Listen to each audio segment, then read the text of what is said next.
All right, let's talk about the Saints head coaching search because this is actually getting hilarious, right? So Aaron Glenn just accepted the Jets head coaching position, right? Good for him. He deserves it. He worked his way literally starting at the bottom as a scout, worked his way all the way up to a head coach, right? So good for Aaron Glenn, right? But this is my thoughts on that. What does that say about the Saints organization at the moment that Aaron Glenn didn't even go in for his Saints in-person interview before accepting the Jets head coaching job, right? They had an in-person interview worked out, right? I know the winter storm kind of threw some things off, but it was 100% going to happen. He was going to have a second interview with the Saints, this one being in person, but he didn't even wait around for that. He went in for his Jets in person and took the job. And to me, that says a lot. The fact that a guy like Aaron Glenn, who was a huge part of the Saints' most recent success and has ties to the Saints organization, um, he and knows a lot of the current players and has really good relationships with them, still did not even wait around for the Saints in-person interview. That right there should tell you a lot. Hopefully, this opens up Mickey Loomis's eyes to hey, this isn't what you think it is, man. Right? And I seen a guy on Twitter earlier say, how do you even sell the Saints head coaching job to somebody? And it's a really good question because how do you? The roster is old. The cap management isn't there. You have a GM who is going to want all the power, right? Even though he says the opposite, don't believe it. Okay, there's just not a whole lot to work with. You have no quarterback. There's just not a whole lot to sell a potential coach on, right? At least the top candidates. And the funny thing is, when Mickey Loomis was asked that question, it was when he did his little, postseason conference a couple weeks ago. Somebody asked him the question, like, "Hey, how do you sell this job?" And basically, his answer was, "Well, you kind of don't have to because there's only 32 of them." And I get it, right? He's technically right. Like somebody is going to accept the job because it is an NFL head coaching job, but you don't just want anybody. You want the top candidates, right? And that's just not what you're getting. Like this current pool of candidates that the Saints are working with right now, it's actually just it's kind of pathetic to be honest. Now every year there is way more NFL head coach openings than there are qualified candidates to fill those openings. So whatever in that regard. But I posted this on Twitter earlier. Let me switch over to it here.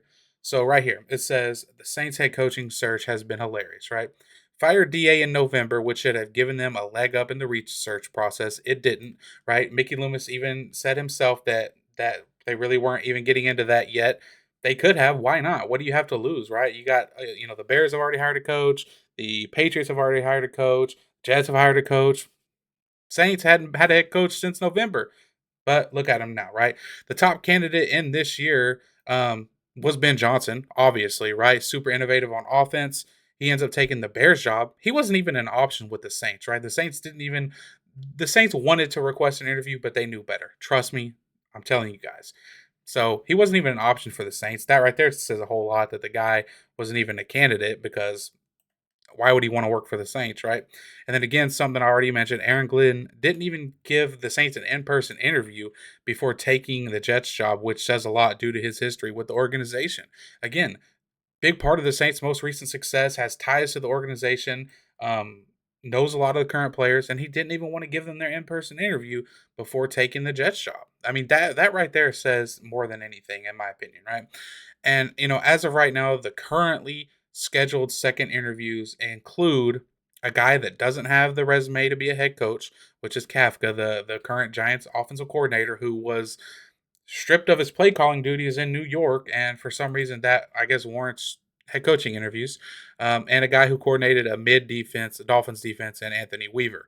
Now I know they lost some players on defense, but again, like what is it about him that makes you think that he can be the head coach of your organization, right? And no disrespect to these guys at all, right? Whatsoever. But is this really the best we can come up with? And then over here, or the next one I said took over a week to schedule with Mike McCarthy.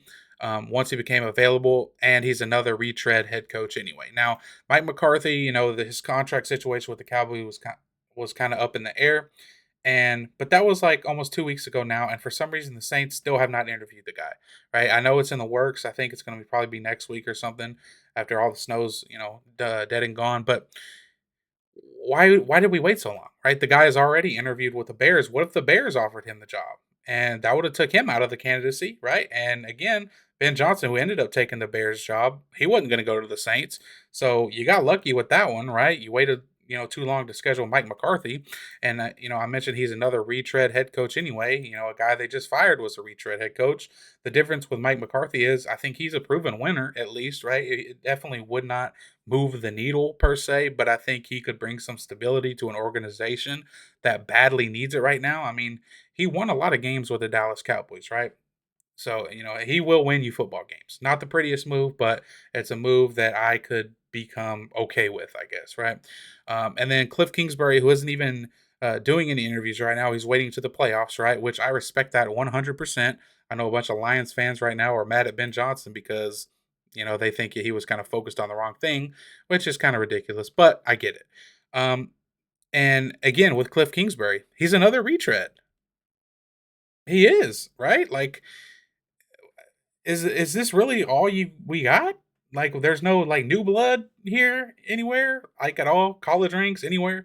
And then Joe Brady, who is kind of the last guy they're looking at, which I know he did a virtual interview and they can't do an in person, obviously, because the Bills are still in the playoffs. But he's um, kind of improving, outside of Joe Burrow and Josh Allen. What is Joe Burrow, obviously, when he was at LSU as the OC, co-OC, and then Josh Allen now, right? We've seen him be the OC in Carolina, and he got fired. So this is if you're going to go this direction, it's kind of like I don't know, right? Like I think out of all of these, again, like the candidacy here, the candidate pool, not the best at all, right? But the Saints haven't exactly uh, conducted the most, you know, flawless search, put it that way. But I think out of all these guys, it would have to either be Joe Brady or Mike McCarthy. Because again, you're not exactly choosing from the elite of the elite. But like I said, with Mike McCarthy, at least, I think what did he win? Like 7 games his first year in Dallas, and they won like 12 or 13 a few years in a row. And then of course last year, they lost Dak Prescott and he ended up. I think he ended up with a winning record, not as a football team, but with Cooper Rush, if I'm not mistaken. But like, for example, like Mike Kafka, a guy that is going to be doing a second interview with the Saints. Let's just take a look at his Wikipedia, okay?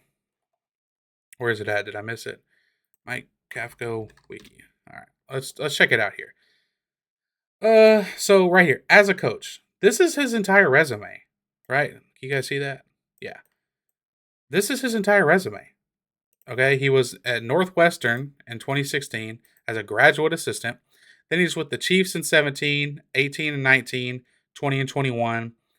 And then he was the OC for the Giants 22, 23, and last year. That resume doesn't exactly scream head coach to me. Am I wrong?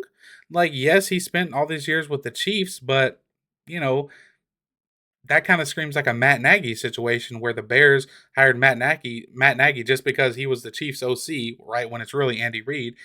And, we've seen how that worked out with him. And then, Kafka goes to the Giants. They have a good first year with Daniel Jones. And then ever since then, it's just been completely downhill. He got his play calling duty stripped away. And that's that. So to me, Mike Kafka, again, no disrespect to the guy, just doesn't exactly scream head coaching candidate. So it's been kind of laughable so far. The Saints still um, don't have a head coach, don't really have any. There's not really a strong leaning any way of who they're going to pick. If I were a betting man, I would say it's probably going to be. Oh, and I forgot to mention Darren Rizzi. Darren Rizzi is obviously was interim and he's interviewed. So if I were a betting man, I think it's either going to be McCarthy or Darren Rizzi. Take that as you will. Appreciate you guys watching. Peace.